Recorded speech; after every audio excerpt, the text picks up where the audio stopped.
প্রায় ৫ বছর অতিবাহিত হয়ে গেছে আমাদের পুরা দুনিয়ার আমির মৌলানা সাদ সাহেবকে আসতে দেওয়া হয় নাই। ওই একটা মহল তার চেষ্টা করতেছে যেন হজরত মৌলানা সাদ সাহেব যেন কখনোই না আসে। ওনাদের মুরব্বীরা যদি আসে, আমাদের মুরব্বী এবং পুরা দুনিয়া আমির মৌলানা সাদ সাহেব কেন আসতে পারবে না? প্রায় ৫ বছর অতিবাহিত হয়ে গেছে আমাদের পুরা দুনিয়ার আমির মৌলানা সাদ সাহেবকে আসতে দেওয়া হয় নাই।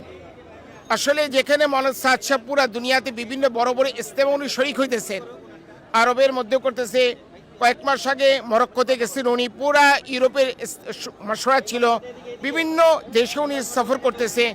এবং যেই হিন্দুস্তানে যেখানে দারুল উলুম দেওবন্দ, ওই দেওবন্দের আশেপাশেও বড় বড় ইজতেমা হইতেছে, পুরো হিন্দুস্তানে বড় বড় ইজতেমা হইতেছে, ওইখানেও মৌলানা সাদ সাহেব অংশগ্রহণ করতেছে। পুরা দুনিয়ার সবাই যদি ওনার হক মনে করে এবং হক বলে মানে এবং পুরা দুনিয়ার মানুষ তাকে আমির হিসেবে স্বীকার করে, বাংলাদেশের মুসলিমও কিছু স্বার্থান্বেষী কিছু লোকের কারণে বাংলাদেশে আসতে পারতেছে না, তার বিরোধিতার কারণে। আমরা আশা করি ইনশাআল্লাহ উনি যদি বাংলাদেশে আসে তাহলে সমস্ত মতভেদ শেষ হবে আর এবং মানুষের কাছে পরিষ্কার হয়ে যাবে কে হক কে বাতিল। যারা হজ্জাজির বিরুদ্ধে বিভিন্ন অপপ্রচার চালাইছে এবং বাংলাদেশের তবলিগ জামাত সম্পর্কে মানুষের কাছে একটা বিভ্রান্তমূলক সংবাদও ছড়াইছে, ওই সব কিছু কেটে যাবে।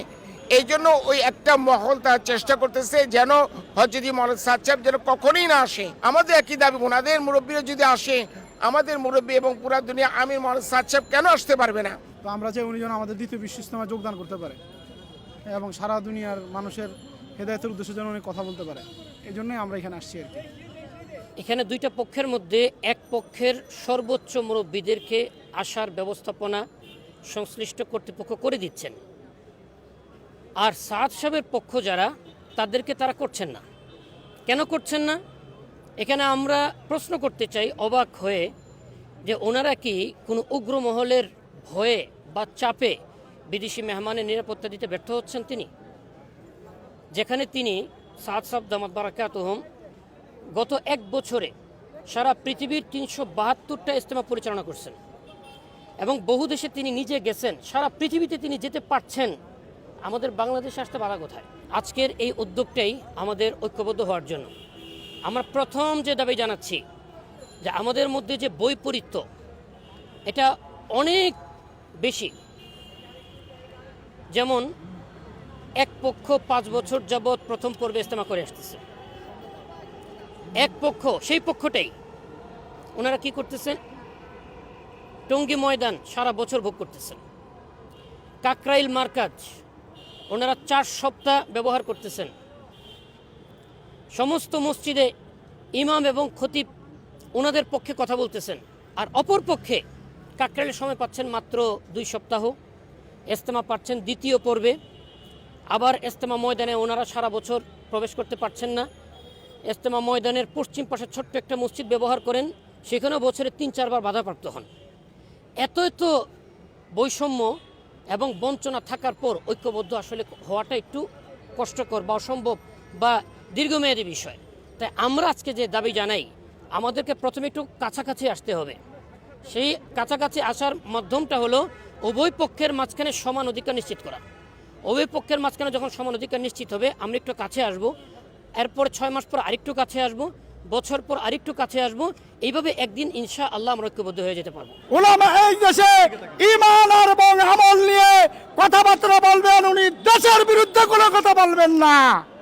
বিদায় আমরা স্পষ্ট ভাষায় সরকারকে জানিয়ে দিতে চাই, অবগত করতে চাই যে আমাদের কেউ কোনো ধরনের বিশৃঙ্খলা করবে না, করবে না, করে না।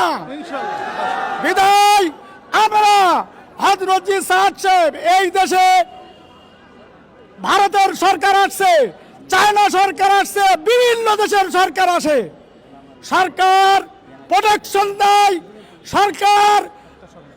সরকার প্রোটেকশন দিয়ে, পুলিশ বিডিআর দিয়ে, র্যাব দিয়ে আইনের আওতায় রেখে আইন প্রয়োগকারী সংস্থাকে দিয়ে ওনাদের ব্যবস্থা নেন এদেশে আসার জন্য, এদেশের উন্নয়নের লক্ষ্যে।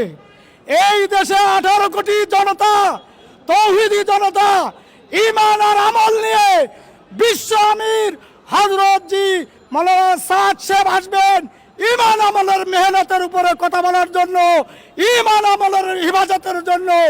এই জন্য উনাকে আসার ব্যবস্থা সরকার প্রধানদের যেভাবে করেন, অন্যান্য বিদেশি মেহমানদের যেভাবে করেন সরকার, হজরতজিকে সেইভাবে আইনগত ব্যবস্থা নিয়ে আমাদের 9, 10, 11, 20তম ফেব্রুয়ারির আদানে উপস্থিত হতে পারে এই আহ্বান রাখি।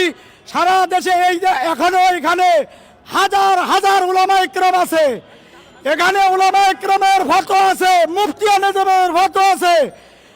আমাদের সাথে উলামা ইকরাম ছাড়া কোনো কাজ নাই।